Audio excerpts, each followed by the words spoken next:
Bonjour, dans cette vidéo, nous allons traiter 3 exercices d'application. Loi de combinaison de résistance.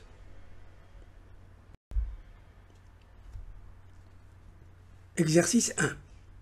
On considère l'élément de circuit de la figure ci-dessus, où les fils sont supposés dépourvus de résistance.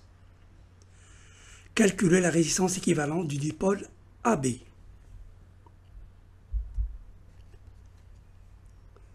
Si on redessine le circuit en déplaçant les jonctions 1 et 2 le long des fils sans résistance, on peut visualiser beaucoup plus clairement la géométrie du système.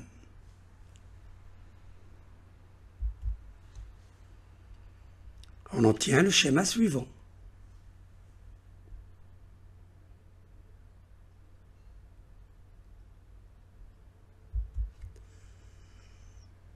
À l'entrée A et à la sortie B, aucun courant ne circule dans les deux fils fermés sur eux-mêmes.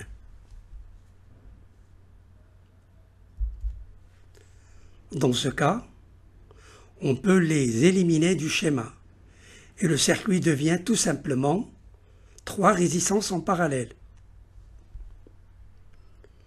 ou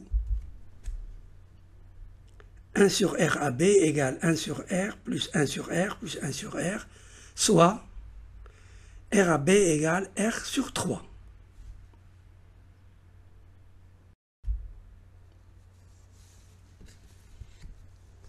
Exercice 2. Calculer numériquement la résistance équivalente à l'ensemble des résistances du groupement de la figure suivante.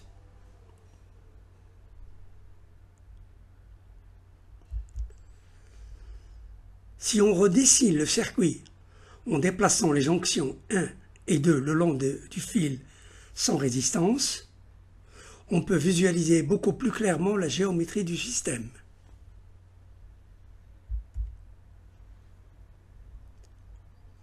On obtient le schéma suivant.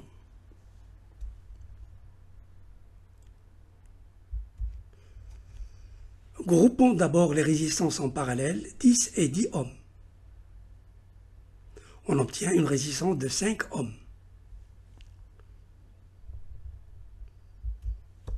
Groupons ensuite les résistances en série, 5 et 10 ohms.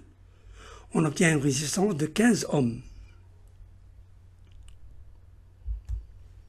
Et on termine avec les deux résistances en parallèle, 15 et 10 ohms. La résistance équivalente est de 6 ohms.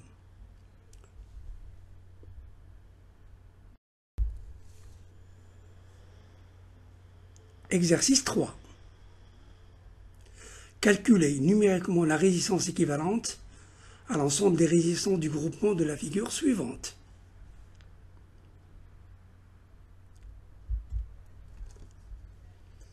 Dans ce circuit, les fils AB, BC, DE et EF n'ont pas de résistance.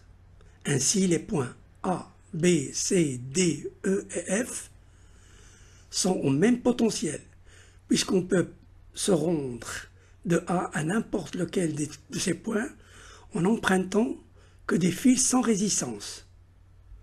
Même chose pour les points G, H et I, qui se trouvent au même potentiel électrostatique.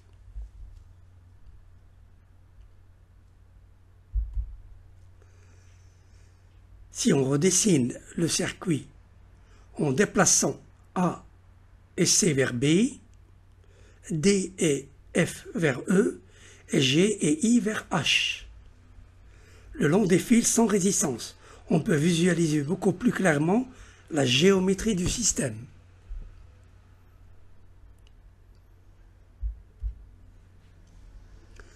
On obtient alors le schéma suivant, où les points B et E sont au même potentiel.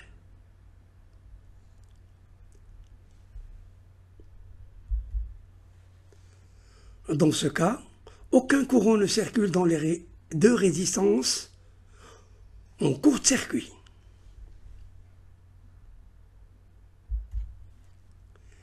Et finalement, on obtient un dipôle de 3 résistances en parallèle, où 1 sur R équivalent égale 1 sur 9 plus 1 sur 9 plus 1 sur 9. Le résultat est de 3 sur 9. La résistance équivalente est donc R équivalent égale 3 ohms. Merci pour votre attention et à la prochaine vidéo.